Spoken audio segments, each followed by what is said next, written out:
board meeting of August 13th, and first order of business is public be heard.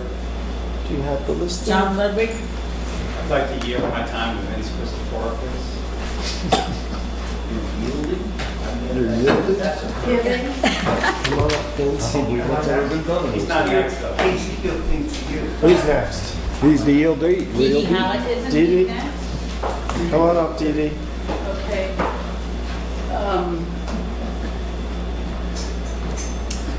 I would like to speak to the matter of the Roundup, which has been sprayed recently. If you've seen along the guardrails and the telephone poles and even the town signs, the street signs have been.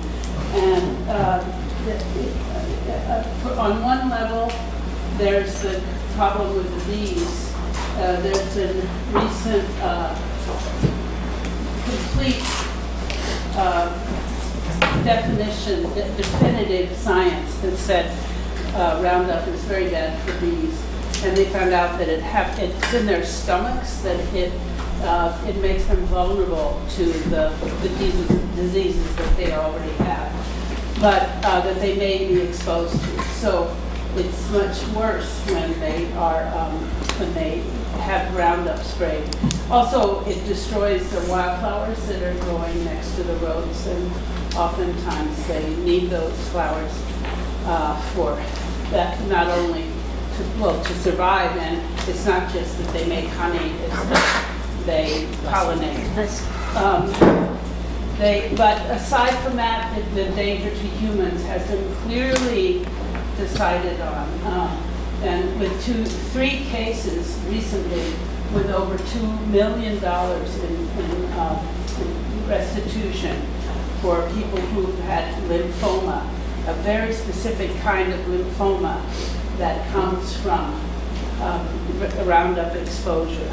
And the workers, especially, who are working in it, are particularly vulnerable. But also, I noticed that it was sprayed right next to the stream where children play, and that Roundup rolls right down the hill onto the water, and children are exposed to it. So we have now Roundup has been completely banned in over 17 countries, and also New Paltz. New Paltz has banned Roundup for any of their city properties, and the city workers are not allowed to use it. So I'm not sure. I talked to and he said that it was the Department of Transportation. But I can't imagine the Department of Transportation is doing the Woodstock signage. I don't know, maybe they are. They are. But they should, you can opt out. And several cities and towns around the country have opted out. There is no reason that these kinds of grasses die out in the fall. There's no reason to get rid of it. It's not. And actually could serve as a cushion if you happen to hit the guardrail. So I think your 2 minutes are up. okay. All right. Thank you. Well, I hope the town will take up maybe this. The town does not use Roundup. We're not spraying any of it.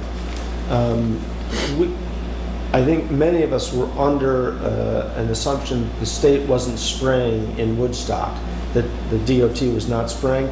That's not the case.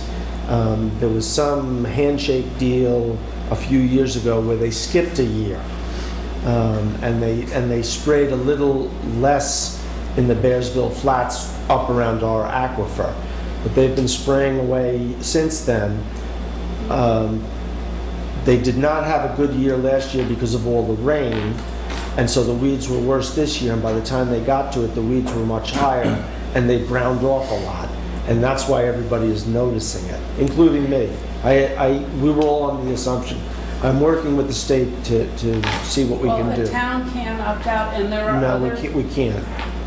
According to the EPA, the town can opt out.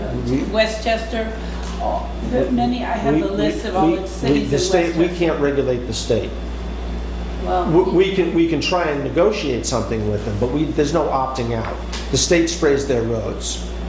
well, they can also use steam. That is what's being used in several European Well, countries. And there's a few other green applications that we're looking at, so we are trying to. Can I add something? Yes. Okay. I spoke with Ed Sanders about this because I thought he had been involved, and he gave permission to say that a few years, this is from Ed, he wrote me, "A few years ago, I helped draft a letter from the town board asking the DOT not to spray herbicides in Woodstock, and they agreed. Now, however, the herbicides are back, perhaps another letter to the DOT." Yeah, I think you're right. We need to be talking to them. Maybe we should find out what New Paltz did and contact them and see if we can't follow further suit. They spray right out, if you go across the reservoir, they spray right around there and right out on the dike across the reservoir.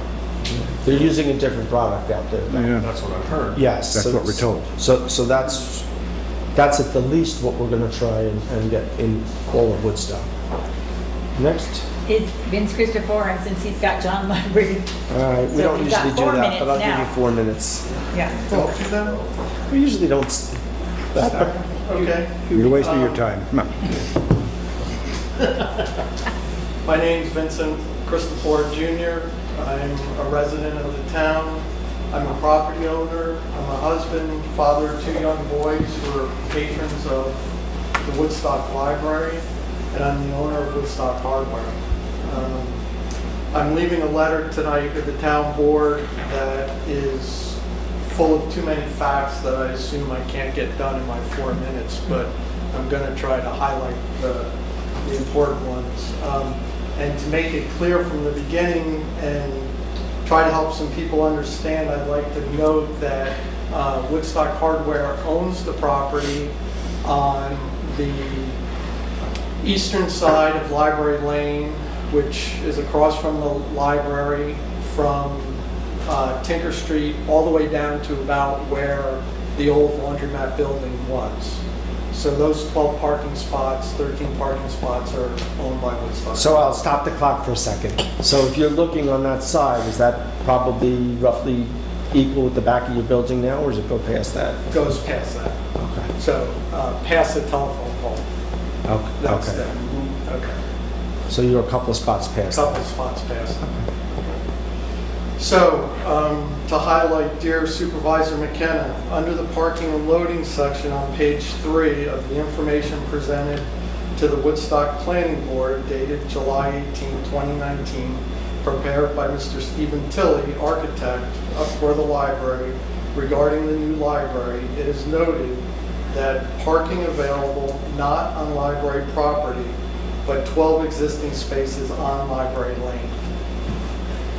It's very generous of you, Vince. He called it available parking. Upon my review of the area surrounding the library, I can only assume this statement refers to the parking spaces located on the opposite side of Library Lane, situated on lands owned by Woodstock Hardware. Additionally, page 3 and 4 of this document also shows that they are requiring 5 variances regarding parking for the proposed plan. I'd like to make it clear to the Woodstock Town Board and the Planning Board that Woodstock Hardware has not given the library permission to use Woodstock Hardware's property or its parking spaces to meet the needs of the expanded library. Quite the opposite. We've tried to accommodate them for many, many years, but we feel that given the new idea of expansion and enlarging, that they should take some responsibility for the plans. Since the very beginning, prior to the gossip regarding the plans to build the annex, I've told representatives of the library on repeated occasions that any plans to increase the size of the library should include providing actual physical parking spaces needed on library property. The only response I received was that the only area available to create more parking was the front lawn, and that space was sacred and would never be used for parking. As you might know or not know, the library has inadequate parking for its current patrons. Library patrons currently use Woodstock House properties and parking spaces on a regular basis, 7 days a week. whether it be during library hours or by groups using the library when the library is closed. Although library patrons have been using Woodstock Hardware's property for years, the usage and demand for parking space continues to increase as the library expands its programs and the number of days a week it's open. Maybe a customer visiting a business on the western end of town parks on Woodstock Hardware property, as might an occasional visitor to our town. But as the property owner, that is my choice. And quite frankly, during the library's recent planning process, it appears they have some right to continue to use the property owned by Woodstock Hardware. They're using the 12 existing spaces on Library Lane.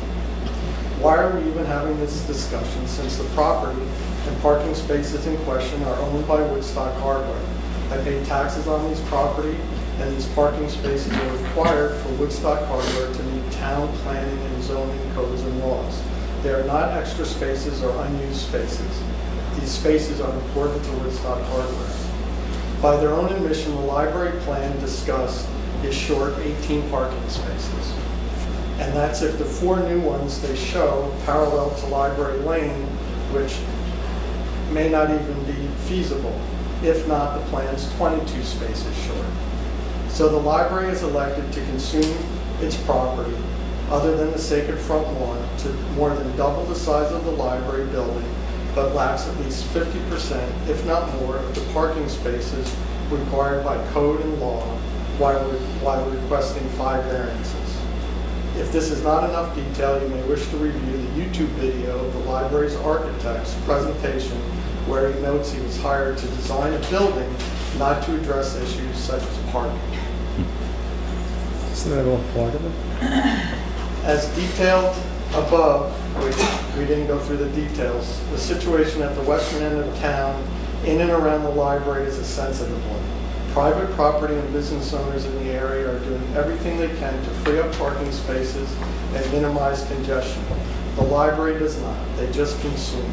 And now they propose a project that will double the size of the building, requiring them to just consume more and in turn increase the hardship they already pose on the neighbors and surrounding businesses. At the end of the day, the library's architect, president, trustees, the friends of the library, and volunteers will go home. They'll go back to however they make their living and support their families, with no concern of how the proposed plan negatively impacts the safety of the neighborhood and how the neighboring businesses provide for their families, their employees, and their employees' families. I would be happy to meet with you, the town board, representatives of the planning board at the site to discuss the realities of the situation and present a clear visual of the conditions. I'm also not opposed to a suggestion that has been made that Woodstock Hardware's property be fenced off for a period of time to show just how much congestion the current library would cause, so everyone can clearly see how the larger library will exacerbate the situation. Regardless of if, when, or how the library expands, the library should not be able to do so without being responsible for providing the service required by town code and law on the own property. Just quickly, I'd like to note some things to people to keep in mind. I've been there 25 years now. In 25 years, the apothecary was a vacant, boarded up old gallery that turned into a part-time quilt shop, which is now a very busy, family-owned, successful apothecary. And in that whole time, only 2 spaces were added down there when the fire department moved and the street was opened up in front of his building. Neil has been a big supporter down there and has agreed, the owner, him and his employees park in the lower Como property lot and walk to work. That's in the rain, the snow, winter when it's dark at 5 o'clock.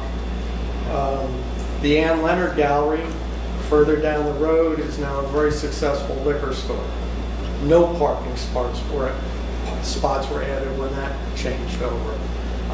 We provide the parking for people to park and walk down to the liquor store. There's no place closer to park than the hardware store.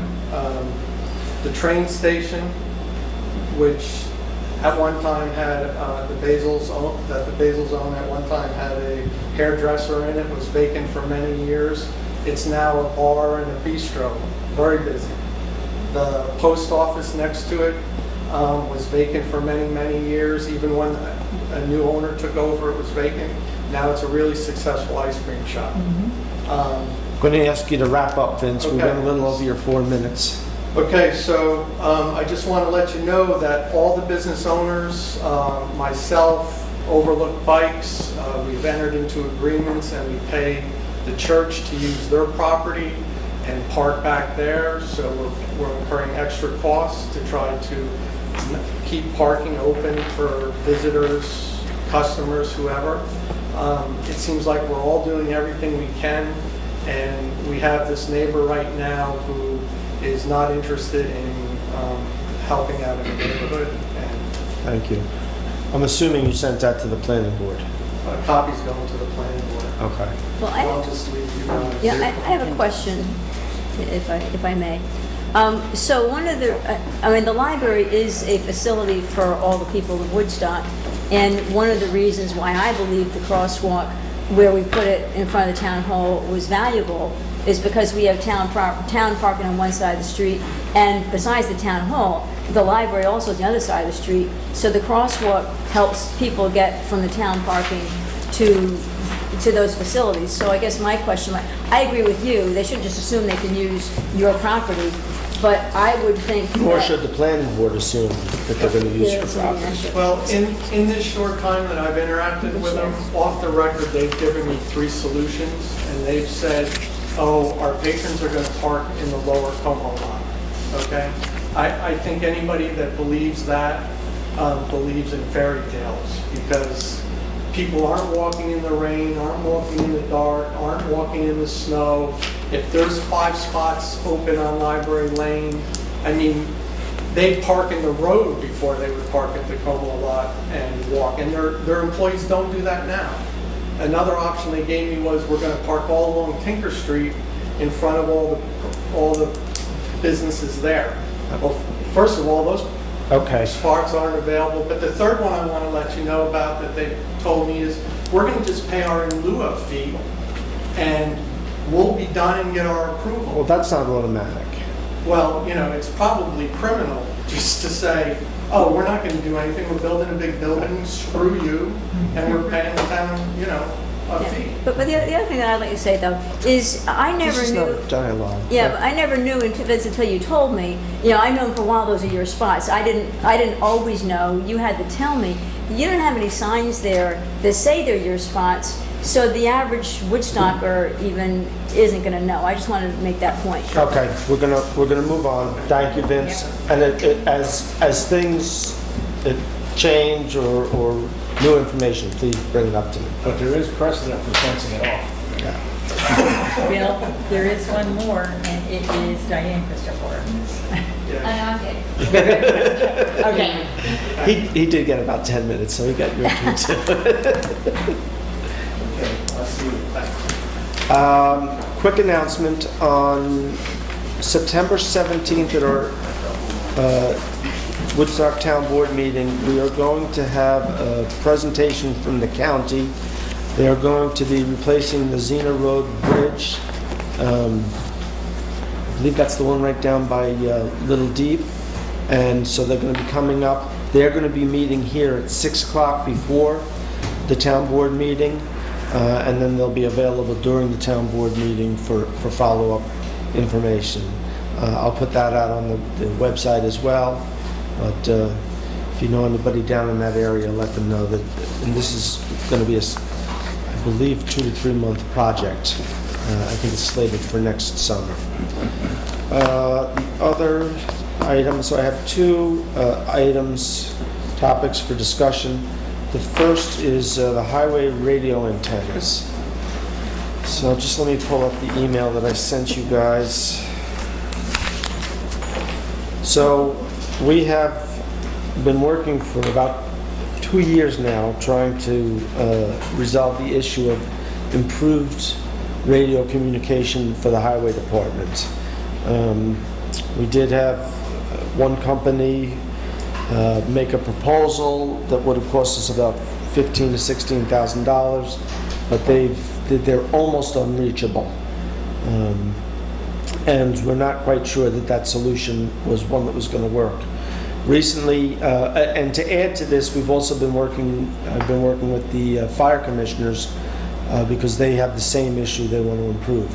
A number of years ago, we put an antenna up on the California Quarry Tower for the police department, and that's greatly improved their communications. There are still a few dead spots, particularly when you get out up into Silver Hollow and Hutchin Hill. There's a couple of minor dead spots, but their communication is greatly improved. We met with this new company. They came in and suggested that we could utilize that antenna with a combiner or a splitter or something at the bottom of the antenna, and that we could have all three, police, fire, and highway, up on that antenna. And they should all receive similar quality communications.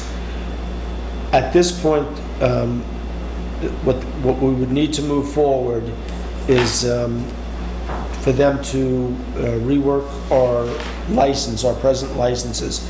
And it would be $650 for the town, $650 for the fire department. The fire department voted to spend the $650, and there's no 100% guarantees that they would change the license, and then we would do testing and make sure that it all worked out fine. And then at that point, if it did, we could go out to bid to solicit a company, and these people would give us a quote for it to come in and actually put the equipment in place. So as I say, the fire commissioners voted to do this the other day. They're going to move forward with it. Let's say Richard? Yeah, I have no problem with going for the license part of it. It's my understanding also, though, that if we go ahead with this antennas, the whole project, it's not just the town, but the fire department is also in on this. Correct. Okay. Correct. I don't know what the split is, or if that's been talked about, but it's my understanding they've also committed money to this project. Yes. I put $15,000 in the budget last year. That was not going to cover everything from the last guy. And I also have money in a reserve or in a capital. The fire department, the commissioners have also put money aside besides the $650. Correct. So we would split it. Would be, at least at this point, I think we would split it. Again, we would review. I mean, the fire department could turn around and say, we want an extra channel, so they may pay an extra $1,000. Okay. As long as it's equitable. Yes, it'll be even with regard to who gets what. We'll all pay to put the shed in place. All the common costs will be split evenly.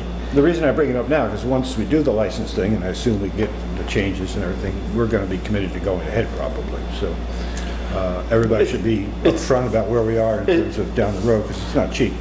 No, and again, until they get the license, they can't tell us exactly the costs. I understand. But the high-end cost for the entire project, soup to nuts, is in the neighborhood of $60,000, which would be split down the middle. So we're looking at 30. And again, we had the 15, and I have another 15 that I was going to transfer out of a completed capital project. So we do have the funding should we want to move forward with this. In all likelihood, we'll have to go out to bid for this, though. Yeah. Did you say the police department as well? The police department... Police, fire, and highway? Police department is presently on there Oh, it's with on. an antenna. Okay. What they will do is they won't do anything on the tower. They'll somehow tap into the antenna that's up there, put a combiner or a splitter or something, so that there'll be 3 signals up there as opposed to 1. There'll be no... They're telling us that this will be the best way to go with regard to interference. If we put 3 antennae up there, they have to be spaced, and they could step on one another. There'll be no interference here. Is Verizon or whoever it is up there, or Is somebody gonna do some work on that tower anyway, replace some equipment?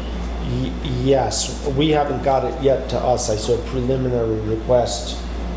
They're going to change out the antenna up there, and I have confirmed that it's not 5G. Yeah, no, that's not what Yeah, we're- I know. I just want to put it out there. Being a pragmatist, I just wonder if there's any way they could help out with some of this while they're up there. We're not going up on the tower at all. That's the beauty of this. Okay. They have the drop down to the bottom. They never leave the grounds with this proposal. So, When was the last time you went to church? You said you were a pragmatist? I'm a pragmatist. Yeah. I'm a shouting pragmatist. Reggie, any questions? You're good? Why, Laura? yeah, so, okay, so again, our cost is expected to be $30,000. No.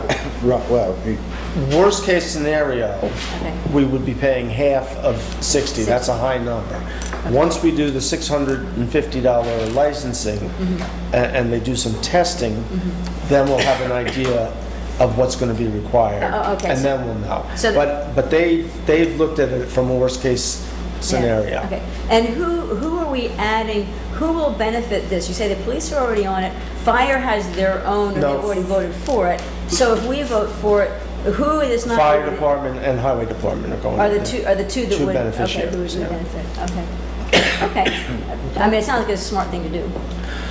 You know, again, we've been working, trying to get this accomplished probably since Jeremy was around, and it's just, there aren't a lot of communications companies.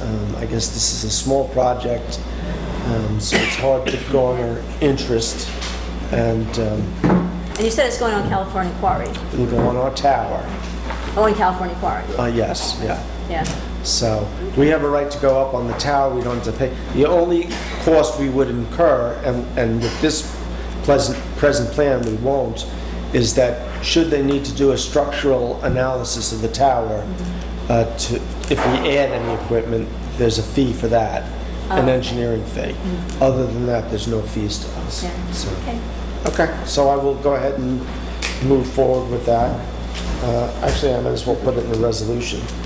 Be it resolved to authorize the supervisor to sign a contract with Wells Communication to spend $650 to modify the license for the highway communication radios. second. All in favor? Aye. Aye, okay. Commissioners will be very happy that we're all Thank you. working together on this. So why don't we go right into STR caps, and I have a possible resolution there in the back. Richard, I'll let you. Just give me a second, I gotta pull something up here. Okay. So Richard and I know that tentatively, at the last listing we got from the county, we had just under 340. In speaking to each of you over the last couple of months, we were all kind of leaning towards putting the cap 2 or 3 over what we have, which is what the 340 comes out to be. As I go through the list, and it's a little hard to tell, but basically I'm looking at mailing addresses versus addresses of the properties, I come up with approximately 150, a little less than that. The 150 is with the add-on. Of those are non-owner occupied, where the owner of the property is not living at the property. And then the rest, the 190, is where the mailing address and property address are the same. So that's how I came up with that. It's, may not be totally exact, but it's pretty close, I believe. There were a couple of P.O. box numbers in there that threw things off, but typically if the P.O. box number was in Woodstock, I assumed they lived in Woodstock. If the P.O. box was out of Woodstock, I assumed they didn't live in Woodstock. Can I ask a question? So these 340 from the county list, these are who is registered from the county, or these is where they've done some research on Airbnb to find This is stuff? who's, They swept the internet. they swept the internet. Yeah, So it's not just to register with them, but, Yeah, it's a good question. I don't know what the last I heard, they said they had about 50% compliance. okay. So, Which is far less than we have. We have 28. I want which is to, far more than we have. Well, far, yeah, I'm sorry, Yeah, yeah, yeah. we have far less. We have yeah. 28. I would like to add an amend, I'd like to amend the resolution. Also be it resolved that the 2020 cap will be based on the number of registrations in 2019. In other words, in January or next winter, we will set a cap for 2020. And if we have 200 people who We have register? 200 people registered, that's the cap. Okay.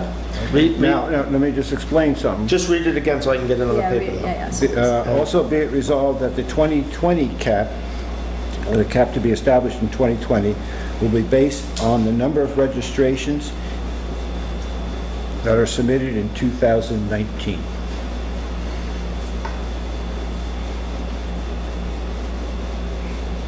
And that, by that you mean it will be equal to the number. It'll be based on it, but mean equal, not a fraction of, not Yeah. a multiplier, but it'll be equal. Well, it'll probably go down.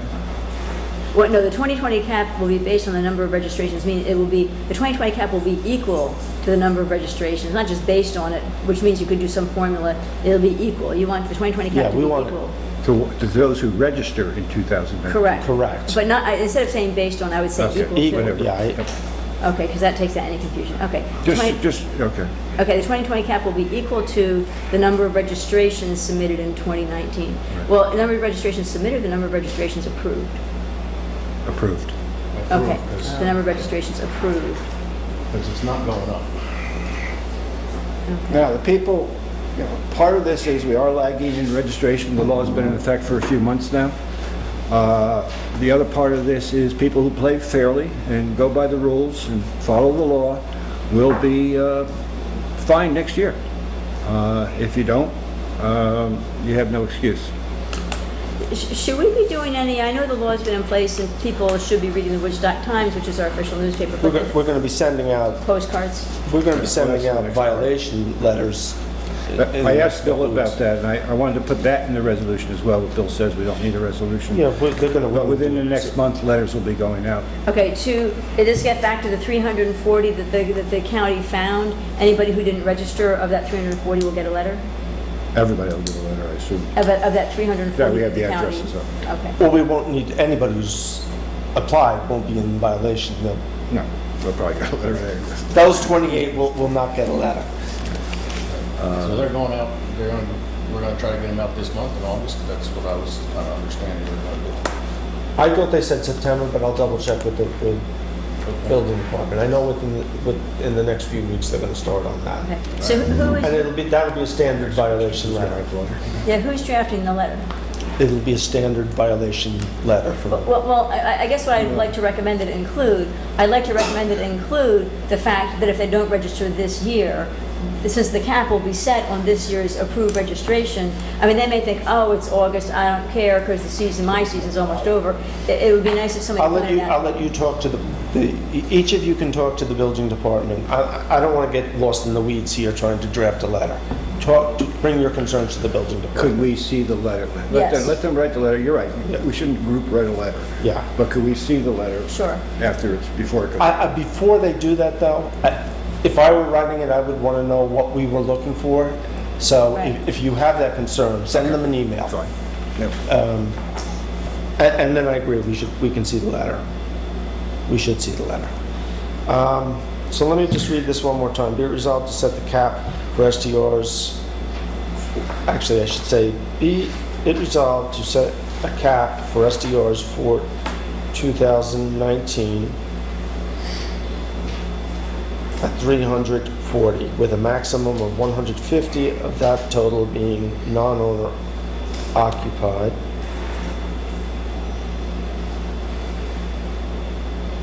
And a maximum of 190 of that total being owner occupied. Be it further resolved that the 2020 cap will be equal to the number of registrations approved in 2019. We good? Yep. Everybody good? All right, so all for that.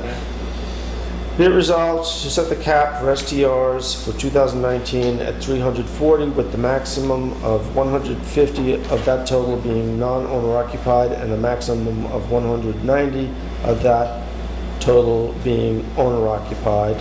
And be it further resolved that the 2020 cap will be equal to the number of registrations approved in 2019. Do I have a second? Second. Second. All in favor? Aye. Aye. So be Do it. we want to say anything about future caps, or is just every future cap going to be equal to the 2020 number? Each year we set the... You know, we can't bind future boards Okay. technically, so.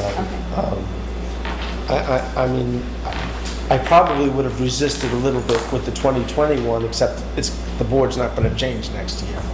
But also, I believe, in the law itself, I believe we said the cap will be set independently by the town board each year. That's what I Oh, there mean. you It go. does say there Okay. that it will be set each year. Thank you. And that's why we can't be binding future boards.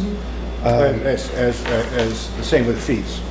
So Nick, I would really ask you, and Bill, I guess you can too, if you do an article on this, just tell people we're serious about they need to get registered, and their future as an STR owner depends on it. No, also, going to be in violation of the zoning law. I did get a call tonight about somebody wanting to register, and I got very excited until they started to, Your wife? no. Started to give me more information. I said, wait a second, you live in Saugerties, not Woodstock. You know, I got a call too from an old friend of mine whose son's buying a house on Ridge Runner Road, and he wanted to know all about this. And I said, well, the first thing you gotta do is call the town of Saugerties. Yeah, so they both lucked out. I did one reason, oh, go ahead. No, I just want to thank the building department, enforcement, and the folks upstairs who've been dealing, you know, this is new, and it takes time, and it's working its way through, and they're doing a good job. Thank you. Yes. Be it resolved that James Conrad's appointment to the planning board expire on December 31st, 2020. Second. All in favor? Aye. Be it resolved that Brian Normal's appointment to the planning board expire December 31st, 2024. Second. All in favor? Aye. Be it resolved to hire Rufino Herrera for the maintenance department as temporary full-time, actually, that should say temporary, part-time, grade 1 cleaner, up to 25 hours per week at $16.36 per hour, effective August 19th, 2019. Second. All in favor? Aye. Be it resolved to accept the resignation of Kathy Loinier as court clerk effective August 8th, 2019. Not again. And be it further resolved to thank her very, very, very much for her service. Second. So for purpose of discussion, you remember Kathy resigned, but she did, Came back. we then brought her back as a part-timer to help with the transition, which she did a great job at, and the clerks seemed to be firing on all eight cylinders. Actually, the judge told me all 12 cylinders. So Kathy felt that it was time to move on. All in favor? Aye. Whereas sole appointed assessor appointments as prescribed in the real property tax law, section 310, are for 6-year term of office, and whereas the current term of office began on October 1st, 2013 and ends on September 30th, 2019, therefore be it resolved to appoint Mark Plate as town sole assessor pursuant to real property tax law, section 310 of the State of New York for a 6-year term effective October 1st, 2019, expiring September 30th, 2025. And be it further resolved to direct the town clerk to notify the New York State Department of Taxation and Finance of the assessor's 6-year appointment. Second. All in favor? Aye. Aye. We'll also thank Mark. He's done a great job, and glad he's sticking around for a few more years. Whereas a water heater failed, causing a major leak in the basement of 8 Elwyn Lane, Woodstock, New York, and whereas it was determined by the water superintendent the water did not enter into the wastewater collection system, but rather into the ground, now therefore be it resolved to charge for sewer the average amount charged in the previous 4 quarters and subtract the remaining sewer charge from the next water sewer bill, and be it further resolved to charge the full amount for the water to be calculated, and be it further resolved to give the customer a credit of $110.62 on the next water sewer bill. Second. All in favor? Aye. And that's it for our agenda. We do want to go into executive I session. want to bring up something. Okay. A couple things. I've been in pursuit of what the heck you do if you want to shoot off fireworks in this town. You get a permit. You're supposed to get a permit, but not too many people know that. There is an actual permit to be had, although not too many people know where to go to get it. I would like to put forward tonight that we kind of make people aware that if you're shooting off fireworks in this town, you need a permit. That permit's going to require a certified person to do it. There's certain other restrictions about storage, location, all those other things. This is not a new law, it's been in effect. Can you put it on Facebook, on the town's Facebook page? It's just that nobody's ever, it's not being enforced. And there's been a lot of, I've had complaints, my dog's had complaints, but a lot of people, especially in August, when fireworks are being shot up like the other night in town. This has nothing to do with Volunteer Day and, the fire department's annual display. This is, They do get an operating get permit to do authorized. that. This has to do with private people, and especially with the STRs coming into town, people not knowing what's going on. Fireworks just going off 10 o'clock at night on a weekend night, anywhere in town. There is a permit, you're supposed to get it, so I'd like to propose that the town clerk and the town supervisor be the responsible persons to issue the permits. So according to New York State Penal Law, Article 405, Richard and I took a look at this earlier, it doesn't, it's whoever the town board designates to be the authorized signature, and I think Jackie and I, the town clerk and supervisor, would be a good start. It is, years ago, it was put in with the building permits, but it's not anything to do with building. The town clerk handles the mass gathering permits now, and this is more in line with that. This is also something that we could deal with at our insurance and safety committee meetings. So I'm happy to take that on if you guys want to give that to the supervisor and the town clerk.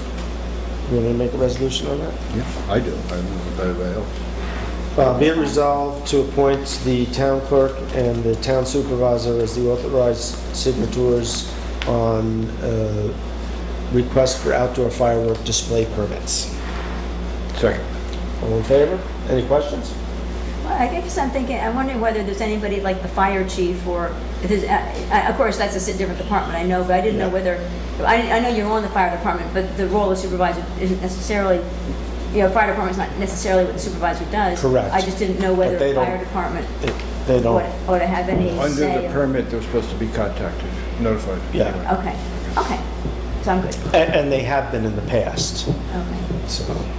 But basically, it's a safety issue. We're not the only town that does this. A lot of towns do it. Did you get that resolution written? I sort of half and half, so I'm very- We'll both flesh it work. out some more. I do have a question though. What happens if it's on a weekend?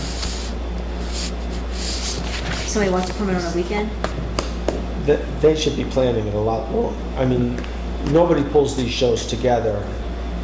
We're not talking about a firecracker, Right, too. I know. Well, technically, we are, but that's okay. We're not prosecuting fire. Yes. These are typically things planned well in advance. Good points, and I guess Jackie and I, I mean, the problem is that, finding you, they're gonna find you. Well, Clayton. You're not hard to find, They neither go- is Jackie. So Yeah, that's one of that's those fine. things that you just You have. can also make Clayton. Just so people, and thank you, Lynn found this for me today. let's vote on this since. Okay, I'm sorry. All in favor? Aye. Aye, thank you. This excludes things like sparklers and what they call poppers, things with strings you pull. Basically, it's anything with a fuse that goes boom. Like Bill. You go boom once in a while, too, right? All right, so I'd like to make a motion to go into executive session to discuss personnel in the building department. Second. What form of personnel, employment district, credit history, medical history, promotion, demotion, or disciplinary action? Discipline. Thank you. All in favor? Aye. Aye. So I think we'll adjourn across the way. We're not going to be taking any actions, I assure the press. Yeah, last time I heard that, they I just give- went to dissolve the village of Catskill. I give you my word. No, really, seriously. Yeah. Everybody left, and I sat down and hanged, Fire police. and they came out of executive session.